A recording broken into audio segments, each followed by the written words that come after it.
So the interrogation room is dedicated both to the right side of the law and the wrong side of the law. As you walk in, like I said, there's the right side of the law and the wrong side of the law. On each side here, we have one side of our hallway entering into the interrogation room. We have on display famous mobsters from the 1920s era.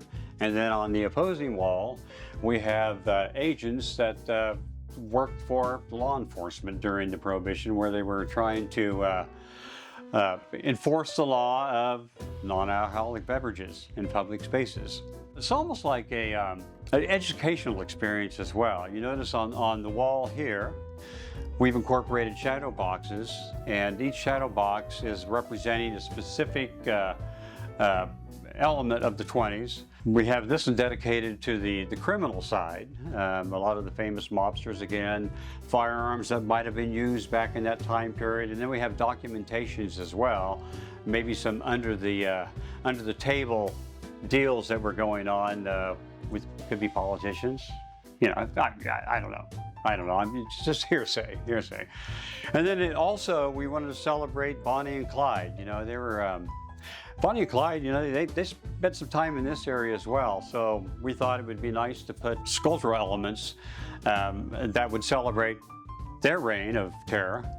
By incorporating, this is the same model of a Ford model that they were ambushed in at the end of their reign of terror.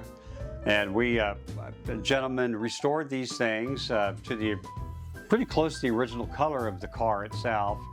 And then he took the doors out of the country and riddled them with bullets. And then we created backlighting, so it has that mystique of these bullet holes illuminating light. And of course we have the portraits of both Bonnie and Clyde. And in the centerpiece of our shadow box display are elements from Bonnie and Clyde, historic artifacts, letters, the reward. So it's you know, it's kind of entertaining for people to be able to learn a little bit about the period, why they're having a few, maybe too many. I don't know. And then, of course, on the end, we got to celebrate the right side of the law. This is these are elements from the one law enforcement might have been using. Of course, we've got some documentation and some photographs up there depicting their story. Then over here in the corner, this is we call this Al Capone's interrogation cell. We happened on a picture of Al Capone's cell in Alcatraz. And we were able to have it blown up into mural size. And then we created this cell.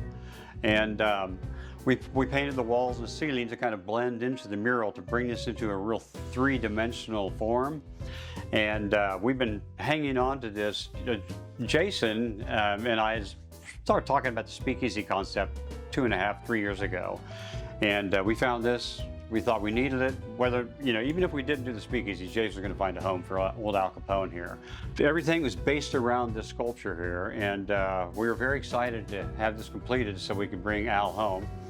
So he's in here, and of course the guests in here could be interrogating him, or maybe they're interrogating them, who knows.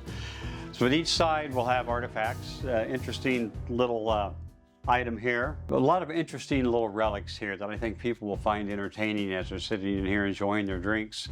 A lot of Prohibition photographs from the law enforcement side of the story, confiscated alcohol bottles, and then we have a very comfortable seating area here, good conversation area. People, so you could almost feel as though you were an authority with the law and you're planning your next raid, whatever. So, you know, the lighting, all of these elements play well together. For instance, you know, the rusty metal wall here, the rusty beams, and then you have the elegance of, you know, gold trims, the wainscoting. So we're trying to tie in both in elegance and industrialism at the same time.